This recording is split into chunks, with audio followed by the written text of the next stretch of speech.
Bienvenidos a este segmento de entrevistas, pero no solo de entrevistas, sino que de análisis que hacemos los viernes a las 8:45, un día largo que hemos tenido el día de hoy.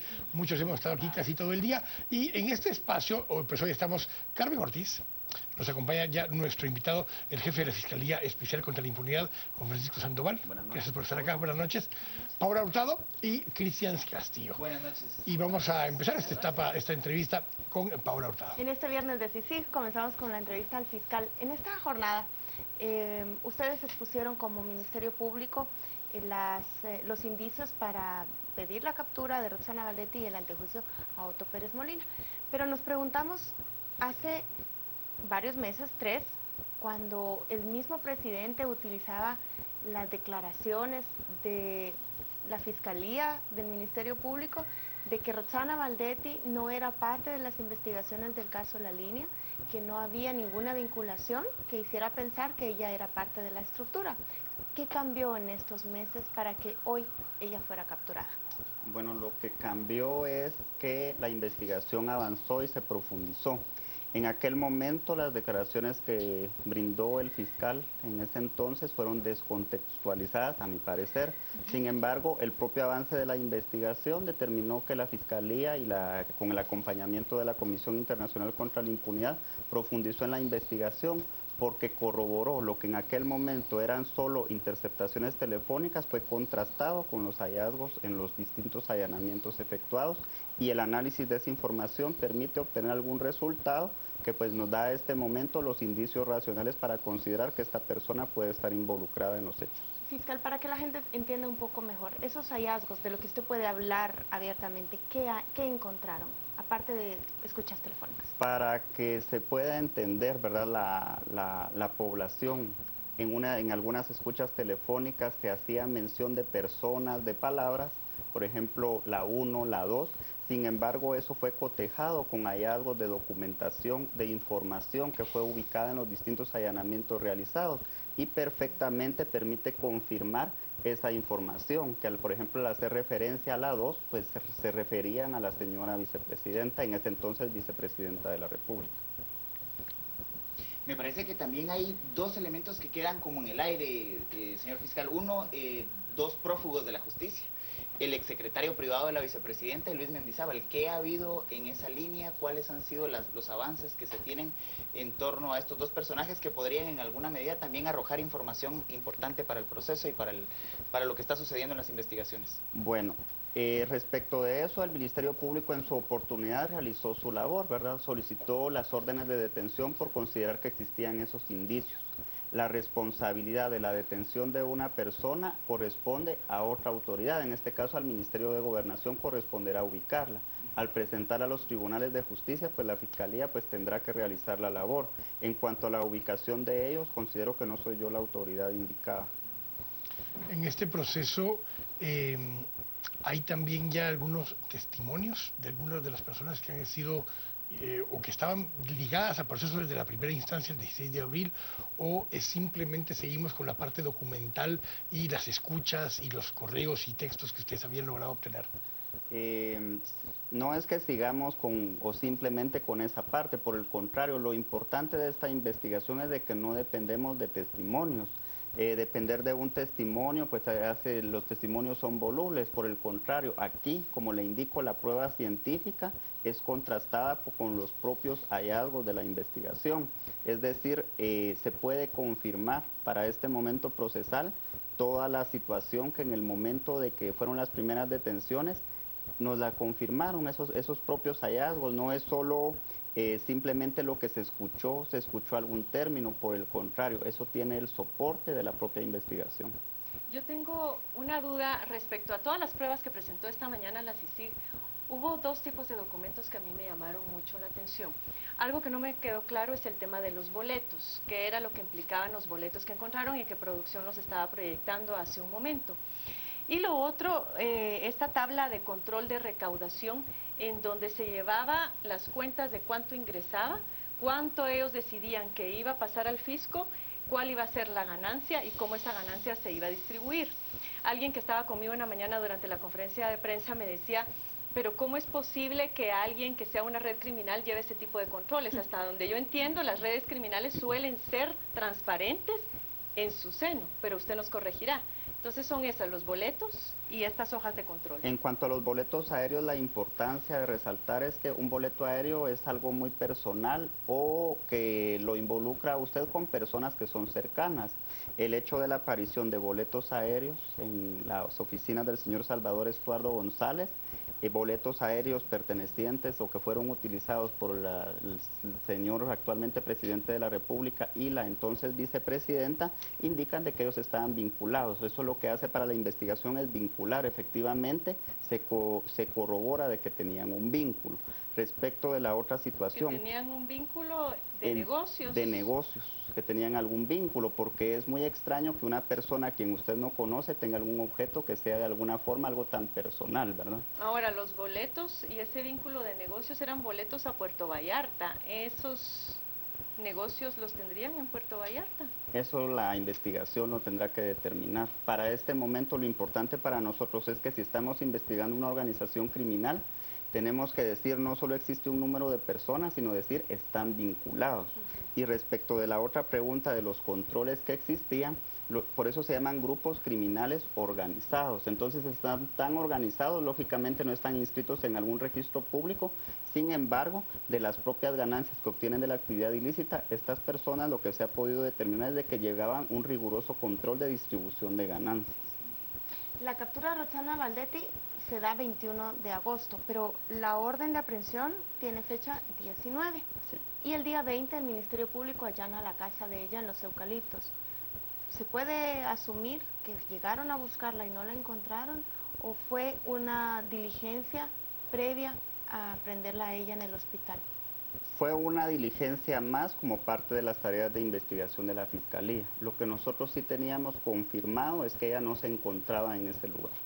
Y al momento en que nosotros tuvimos información del lugar en el que se encontraba, lógicamente se procedió a hacer efectiva una orden emitida por juez y efectivamente la orden tiene fecha 19 de agosto del presente año. ¿Y por qué suponen ustedes que ella se internó desde el viernes? O la pregunta mejor sería, ¿puede pensarse que ella tuvo información de que iban a capturarla esta semana y se internó desde el viernes pasado? A mi parecer no pudo haber tenido esa información porque la orden fue solicitada como, repito, el 19 de agosto. Y las personas que trabajan en la Fiscalía, en la Comisión, son personas muy profesionales. Probablemente ella pues de algún trastorno de salud tenía, ¿verdad?, que tendrá que ser confirmado desde ese punto de vista. Sin embargo, lo que le he de indicar es de que la orden de detención se emitió este miércoles y ella tuvo conocimiento hasta hoy viernes. ¿El Ministerio Público tiene alguna posición respecto de que sea trasladada a una cárcel que no es apta, en este caso, para damas? Es decir, se traslada a una cárcel que se crea para personalidades, pero que no está acondicionada para mujeres. ¿Hay alguna posición del Ministerio Público respecto a esto? Mire, esa es una responsabilidad que constitucionalmente le corresponde al sistema penitenciario. Y considero que lo importante en este momento no es dónde esté, sino que se garantice la seguridad para ella y la seguridad para el proceso, ¿verdad? Eso es lo más importante, porque si el sistema penitenciario la envió a ese lugar con orden de juez, es porque ya tenía las condiciones del lugar. Tenemos que se ha bancarizado el proceso. Como decía Carmen en su momento, no eran necesariamente traslados en efectivo y demás. Se bancariza desde que se habla de abrir las 4 cuentas. De las 4 cuentas se empieza a depositar en cuentas de los beneficiarios, como lo hemos visto hasta ahora. Eran reportadas, fueron reportadas en su momento como transacciones sospechosas, como UTS, estas actividades de parte de los bancos hacia la IBE, y hay un seguimiento de esas transacciones sospechosas. Es parte de la investigación que la Fiscalía que tendrá que seguir desarrollando. De momento lo que nosotros podemos presentar es lo que se dio a conocer en la conferencia de prensa. Por otra parte, en la audiencia de primera declaración, pues tendrán todos los elementos necesarios para que puedan defenderse y en el plazo de investigación pues tendrá que concluir ese proceso, ¿verdad?, para determinar cómo fluyó el dinero y cuál fue el destino final. Hay algunas dudas en torno a que si con estos delitos que ahora se le está acusando a ella y que promueven y concretan su captura, hay quienes piensan que con eso es suficiente para extraditarla. Al parecer hay una solicitud de extradición que se está gestionando en Miami, Florida. ¿Tiene alguna relación? ¿Son dos procesos distintos? Me gustaría que nos explicara un poco eso. Es decir, ¿tiene relación o es un proceso de investigación aparte el que se está llevando en Estados Unidos y cómo afecta ahora la captura de Roxana Valdetti? Bueno, en primer lugar, desconozco si existe alguna investigación en otro país. En segundo lugar, hasta el momento no hemos tenido conocimiento de algún requerimiento de alguna autoridad de otro país. Y en tercer lugar, si otro país requiere, por ejemplo, la extradición en el caso de ella, es porque cometió ilícitos en ese país.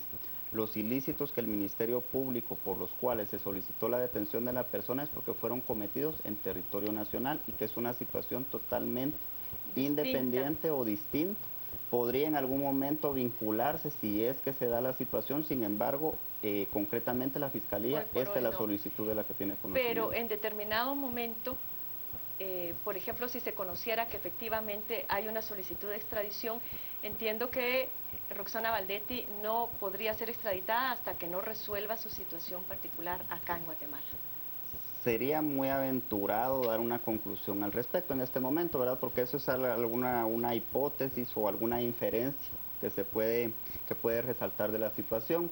Sin embargo, si vamos al estricto texto de la ley de extradición y del propio tratado entre Estados Unidos y Guatemala, lógicamente primero tendría que solventar su situación jurídica acá en Guatemala, y de eso la propia sociedad tiene conocimiento de antecedentes, ¿verdad? Que han sido expuestos públicamente. Podría ser un poco como el caso de Alfonso Portillo, ni siquiera un poco, igual. Alfonso Portillo, si hubiera sido condenado por peculado aquí en Guatemala, habría tenido que cumplir su condena antes de que Estados Unidos tuviera oportunidad de extraditarlo para juzgarlo allá. Sí, en el fondo los hechos son distintos y me atrevo a externar alguna opinión al respecto porque participé en ese proceso y efectivamente él fue extraditado hasta que solventó su situación jurídica en Guatemala. Exactamente.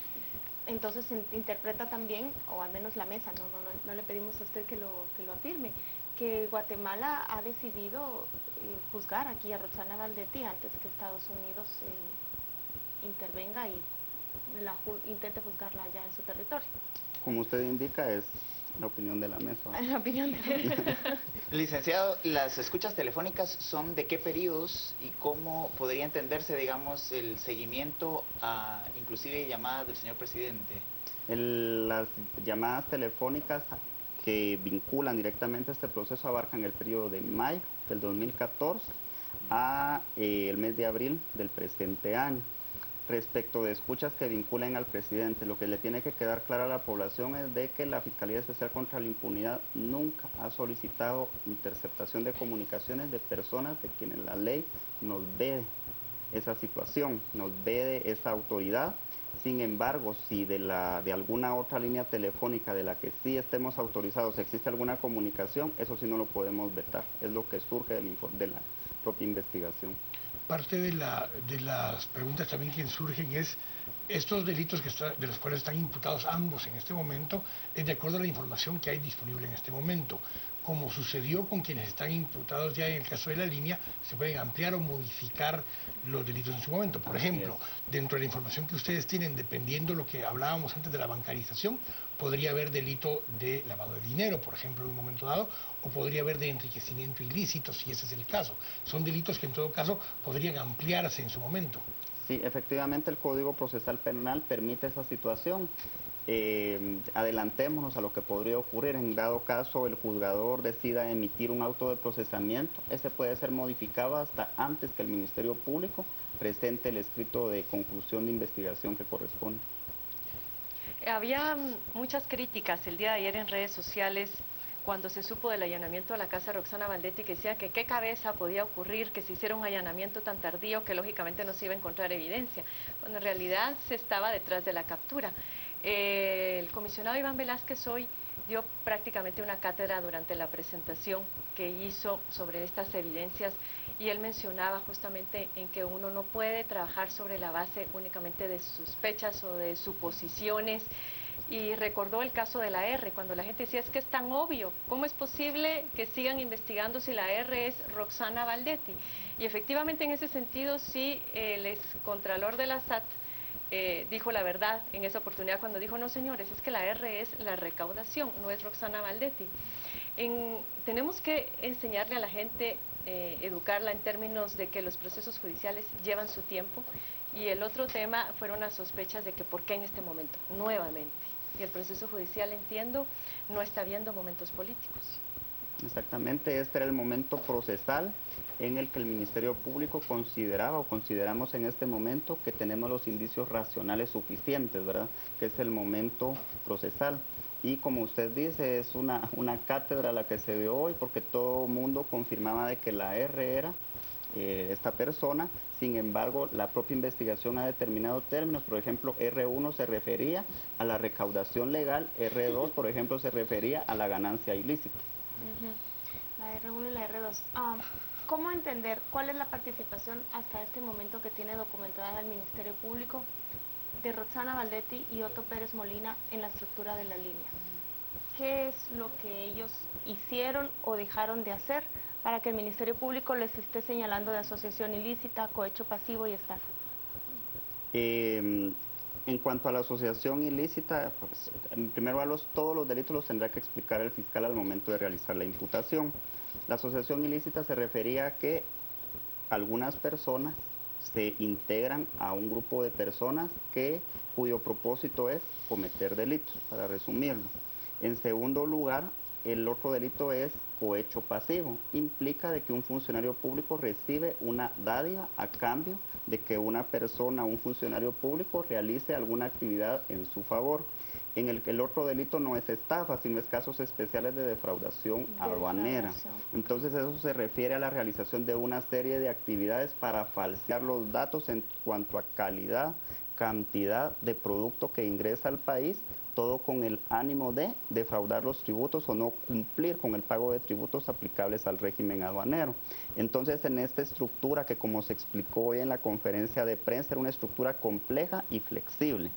Compleja en el sentido de que para operar en el sistema de aduanas, pues se necesita tanto de gente interna, en este caso se involucró gente externa, y lo que se hacía era darle matiz de licitud a los ingresos al país, a los ingresos por las aduanas, y el propósito era, al final de cuentas, cobrarles una suma menor en cuanto al pago de tributos aduaneros, y otra parte era para obtener la ganancia a ellos. Por eso inclusive existe un control estricto, porque ellos tenían la posibilidad de reflejar ante la propia población un incremento o que decrecía el ingreso de tributos aplicables al régimen aduanero, y muy probablemente para no despertar sospecha de esa actividad. Tenemos que ir ahora a las redes sociales, vamos a hacer una consulta con Ana Lucía Mazariegos a ver qué nos dicen en las redes, algunos comentarios o preguntas para volver acá a la mesa y hacérselas al fiscal. Ana Lucía.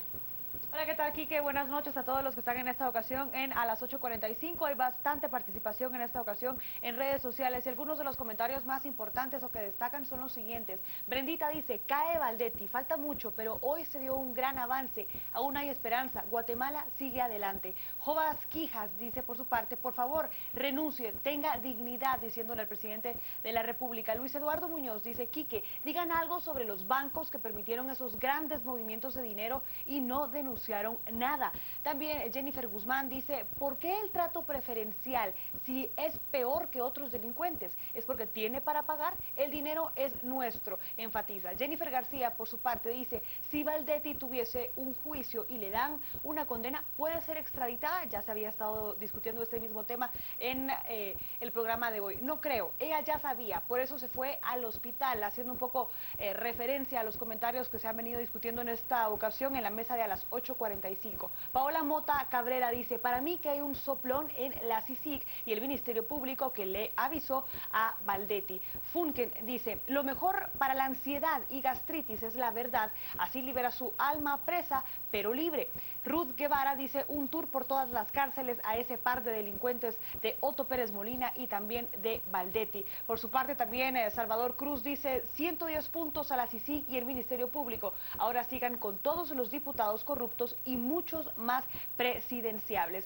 Víctor Lo dice, ojalá investiguen CICIG, también a los amigos cercanos de Luis Mendizábal, entre ellos también Arzu. Esos forman parte de algunos de los demás comentarios que se han venido ya conociendo en redes sociales. Por favor, siga participando con nosotros y recuerde que más adelante a las 10 p.m. los estaremos esperando el elenco completo, todo el equipo de analistas de a las 10 p.m. Seguimos también en este espacio para conocer un poco más de este mismo tema.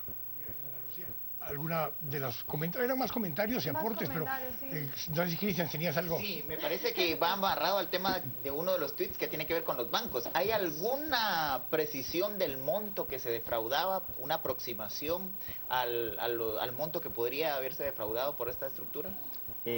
Como recalcando lo que decía el Comisionado Internacional contra la Impunidad, que fue parte de lo que dijo, en el momento en que se tenga una cifra exacta o estimada, lógicamente se dará a conocer en el propio proceso y por supuesto la sociedad podrá auditar esa situación. Tal vez lo último, por el proceso del antejuicio, porque nos hemos enfocado mucho al proceso en contra de Roxana Valdetti, pero en paralelo al proceso que ya se siguió hoy, el que se fue a la prisión preventiva, en este caso Matamoros, al pabellón de mujeres de ahí del fuerte de Matamoros, y vuelve el lunes a primera audiencia, ahora continúa el proceso para el antejuicio contra Otto Pérez Molina. ¿Qué acompañamiento se le da en este caso a ese antejuicio? El anterior no era una denuncia de ustedes, era una denuncia del diputado Amílcar Pop. En este caso sí es de ustedes. ¿Qué acompañamiento dan ustedes a presentar esto a la Corte Suprema de Justicia para que se haga la solicitud del Congreso de la República? La labor del Ministerio Público culmina con haber presentado la solicitud ante el órgano correspondiente.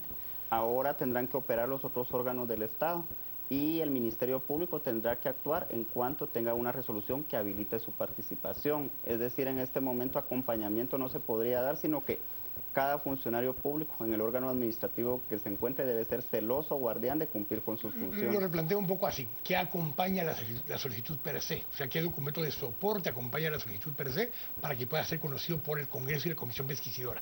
La información preliminar que vincula al señor. Si existen escuchas telefónicas que lo vinculan, eso fue acompañado. Si en los distintos allanamientos se encontró documentación que lo vincula, fue acompañado porque la investigación preliminar del antejuicio debe ser la que soporta de que los hechos por los cuales se planteó no se trata de un motivo político que es por razones espurias o ilegítimas, sino que se refiere a hechos que tienen matices de ilicitud. Y el presidente fue notificado porque él decía todavía hasta esta tarde que todavía no conocía esa solicitud. No ha sido notificado porque aún faltaba el paso previo que la autoridad ante quien se presentó se tuviera que inhibir. Formalmente tengo entendido que no ha sido notificado. No obstante ello, fue presentada una copia por parte de la Fiscalía en la Casa Presidencial para que él tuviera conocimiento, ¿verdad? La Fiscalía no esconde nada, sino que ahí están las situaciones por las que se planteó esa solicitud. Le preguntaron en la conferencia a la fiscal general si el señor Mariano Paz, el esposo de Roxana Valdetti, era parte de la investigación y dijo que sí, que el caso, la investigación de él la está viendo la Fiscalía de Lavado y Extinción de Dominio. Yo quisiera que usted nos explique concretamente qué es lo que se está investigando de él, participación en qué parte de la estructura y si los hijos de ellos, los hijos de la pareja, tienen también alguna investigación abierta.